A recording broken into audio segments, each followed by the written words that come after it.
In the last episode, we looked at open account terms and why they turn an export sale into a credit decision. If the exporter ships first and collects later, the exporter is carrying buyer non-payment risk, timing risk, and working capital strain. Trade credit insurance can be one way to manage that exposure, but this is where exporters need to slow down. The protection is not in the phrase, "we have insurance." The protection is in the policy details. In this episode, we will look at how trade credit insurance can support open account sales, what it does not solve, and why limits, exclusions, reporting, and claim conditions matter before the shipment ever leaves. At a high level, trade credit insurance may protect eligible foreign receivables against covered non-payment events.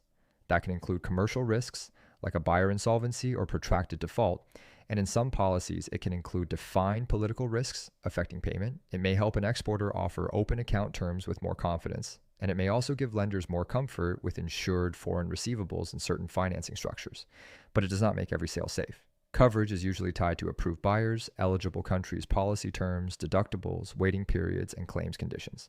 The right fit depends on the buyer, the country, the tenor, the amount, the margin, and the exporter's broader cash position. The basic flow starts before shipment. First, buyer and country exposure should be reviewed against the policy rules. Second, a credit limit is approved, declined, restricted, or monitored. That limit matters because it usually defines the amount of covered exposure the exporter can carry for that buyer. Third, eligible shipments need to be reported and premium needs to be handled the way the policy requires. Fourth, if an account becomes overdue, the exporter has to manage reporting, collection, and claim steps on time. In other words, the claim file does not start when the invoice is already badly overdue. It starts with the way the sale was approved, documented, shipped, reported, and monitored. That is why the coverage conversation is really a definitions conversation.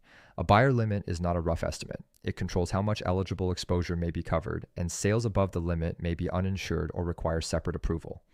Exclusions also matter. A policy may treat disputes, documentation problems, sanctions, related party sales, pre-existing payment issues, or late reporting differently than a clean buyer insolvency. Conditions matter too. Policies often require timely declarations, overdue notices, collection activity, and cooperation before a claim is payable.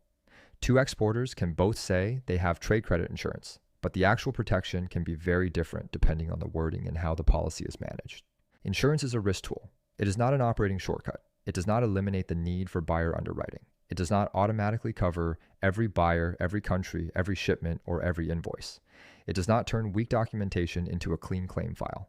It does not replace collection discipline, contract management, or internal credit procedures, and it does not guarantee immediate cash the moment an invoice becomes overdue. Most policies have waiting periods, documentation requirements, and loss adjustment processes. That does not make the tool weak. It just means exporters should understand what the policy is designed to do and what work still belongs to the exporter, the broker, the carrier, the lender, and counsel. Private market coverage and public programs should be evaluated in the same analysis. Private carriers may fit broad portfolios, sector experience, specific countries, or particular risk appetites. XM Bank export credit insurance may fit eligible U.S. export receivables in certain structures. MIGA support may be relevant to eligible cross-border investment or political risk structures, not as a blanket substitute for commercial buyer credit insurance. None of these options is automatically better, easier, or more appropriate than another. The structure should follow the risk. The buyer, the country, the tenor, the documentation, the amount, the financing need, and the exporter's internal risk tolerance. Before relying on the policy, exporters should ask practical questions. Is the buyer limit large enough for peak exposure, not just the next invoice? Are payment terms, shipment timing, and reporting deadlines aligned? Could a dispute set off, quality issue, or documentation gap block or delay recovery? Does the lender understand what is insured, what is excluded, and what remains uncovered?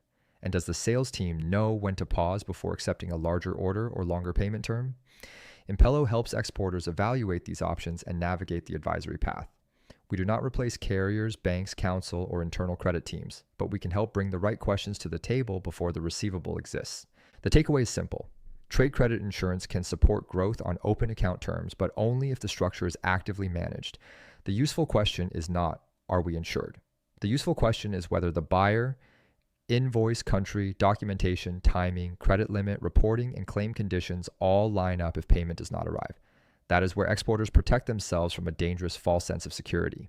In the next episode, We will look at receivables financing, how exporters may turn export invoices into working capital, why insured invoices can matter to lenders, and where borrowing base assumptions can break down. Subscribe so you do not miss it, and leave any trade finance questions you want us to break down next.